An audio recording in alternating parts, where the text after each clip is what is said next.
So ஆண் பாவம் அப்படின்றது என்ன அப்படின்னா ஆண் தான் பாவம் அப்படின்னு தான் இந்த படம் பேசியிருக்கு.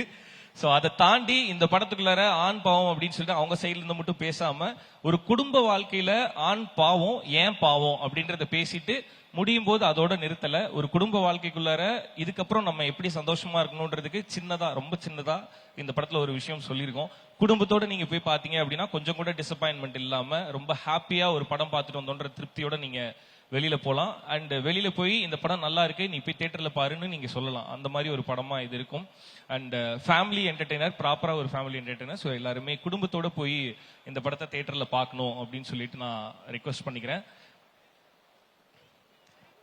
அடுத்து என்னோட கோ ஆர்டிஸ்ட், நல்ல பேர். அடுத்து என்னோட co artist. So first RJ Vigneshkanth. இந்த படத்தில் ஆல்ரெடி நான் சொன்ன மாதிரி இந்த படத்தில் முதல் முறையாக ஆர்ஜே விக்னேஷ்காந்த் அவர்கள் நடித்திருக்கிறார்.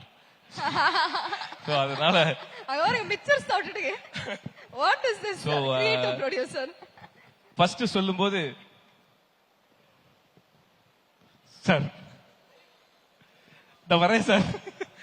ஸோ ஆர்ஜே விக்னேஷ்காந்த் அவர்கள் வந்து நல்லா பெர்ஃபார்ம் பண்ணியிருந்தார் இந்த படத்துல. இந்த கேரக்டர் சொன்னோன்னே அது ரொம்ப ஸ்ட்ராங்கான கேரக்டர். இந்த படத்துல ஆர்ஜே விக்னேஷ்காந்த் வந்து ரொம்ப சின்ன கேரக்டர்லாம் பண்ணல, அது கிட்டத்தட்ட இன்னொரு ஹீரோ இந்த படத்துல. ஸோ அந்த கேரக்டர் வந்து ரொம்ப சூப்பரா பெர்ஃபார்ம் பண்ணிருக்காரு ஆர்ஜே விக்னேஷ்காந்த். நானே இந்த வார்த்தையை என் வாயில சொல்லுவேன் சத்தியமா எதிர்பார்க்கல. ஆர்ஜே விக்னேஷ்காந்த் சூப்பரா பெர்ஃபார்ம் பண்ணிருக்காரு. And Jensen brother. ஸோ இந்த டீம்ல இந்த கேங்ல சேர்ந்த இன்னொரு ஆள் ஜென்சன் தான். I happily welcome to you into this gang. Okay. So such a wonderful performer. நிறைய இடத்துல அவர் பண்ற பெர்ஃபார்மன்ஸை பார்த்து ரசிச்சிருக்கேன்.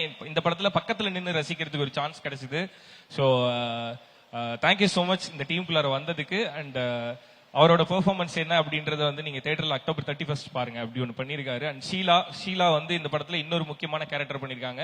இந்த படத்துல மாளவிகா ஒரு ஹீரோயின்னா, ஷீலா வந்து இன்னொரு ஹீரோயின். ஸோ அவங்களோட பெர்ஃபார்மன்ஸும் இந்த படத்துக்கு ரொம்ப நீடடா இருந்தது. அதை ரொம்ப சூப்பராகவும் பண்ணாங்க. ஸோ அவங்களுக்குமே ரொம்ப நன்றி.